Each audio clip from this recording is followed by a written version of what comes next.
বিশ্বের তেল রপ্তানিকারক দেশগুলোর সবচেয়ে বড় সংগঠন ওপেক। প্রায় ৬ দশক ধরে এই সংগঠনের অন্যতম প্রধান সদস্য থাকার পর হঠাৎ করে আগামী ১ মে থেকে আনুষ্ঠানিকভাবে এই জোট ছাড়ার ঘোষণা দিয়েছে সংযুক্ত আরব আমিরাত। বিশ্লেষকদের মতে আমিরাতের এই সিদ্ধান্তে বিশ্ব অর্থনীতিতে মার্কিন পেট্রোডলার ব্যবস্থার আধিপত্য বড় ধরনের হুমকির মুখে পড়েছে। কিন্তু কেন ওপেক ছাড়ছে আমিরাত? ২০২৭ সালের মধ্যে দৈনিক তেল উৎপাদন ক্ষমতা ৫ মিলিয়ন ব্যারেলে উন্নীত করার লক্ষ্যমাত্রা নিয়েছে আবুধাবি ন্যাশনাল অয়েল কোম্পানি। এজন্য গত এক দশকে তারা প্রায় $১৫০ বিলিয়ন বিনিয়োগ করেছে।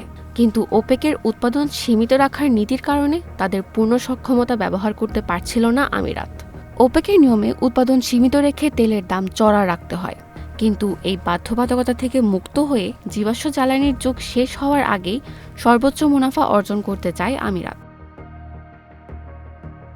তবে এই অর্থনৈতিক স্বাধীনতার ভূরাজনৈতিক প্রভাব অত্যন্ত সুদূরপ্রসারী।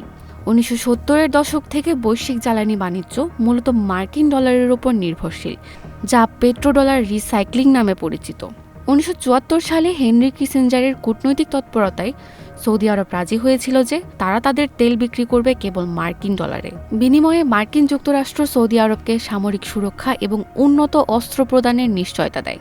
এটি ওপেকভুক্ত সব দেশের জন্য বাধ্যতামূলক আইন ছিল না, কিন্তু সৌদি আরব যেহেতু বিশ্বের অন্যতম বৃহত্তম তেল উৎপাদনকারী, তাই তাদের এই নীতি পুরো ওপেকের ওপর প্রভাব ফেলেছিল এবং ডলারকে পেট্রোডলার হিসেবে বিশ্ববাজারে একচ্ছত্র আধিপত্য দেয়।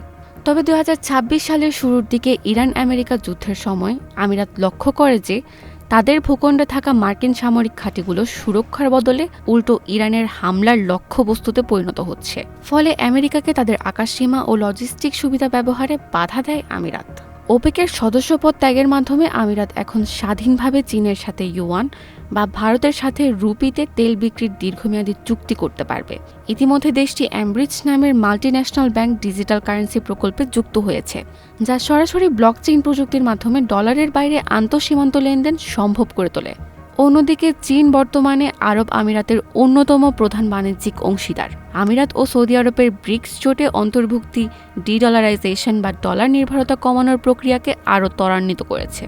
তবে আমিরাতের এই প্রস্থানের পেছনে অন্যতম বড় কারণ হল সৌদি আরবের সাথে তাদের এক নিরূপ স্নায়ুযুদ্ধ। ঐতিহাসিকভাবে ঘনিষ্ঠ মিত্র হলেও বর্তমানে আঞ্চলিক অর্থনীতি, ইয়েমেন যুদ্ধ এবং বিদেশি বিনিয়োগ টানার লড়াইয়ে এই দুই দেশ প্রতিদ্বন্দ্বী। সৌদি আরবের ভিশন ২০৩০ বাস্তবায়নের জন্য তেলের দাম ব্যারেল প্রতি $৮০ থেকে $১০০ রাখা জরুরি, যা ওপেকের মাধ্যমে রিয়াদ নিয়ন্ত্রণ করে আসছিল।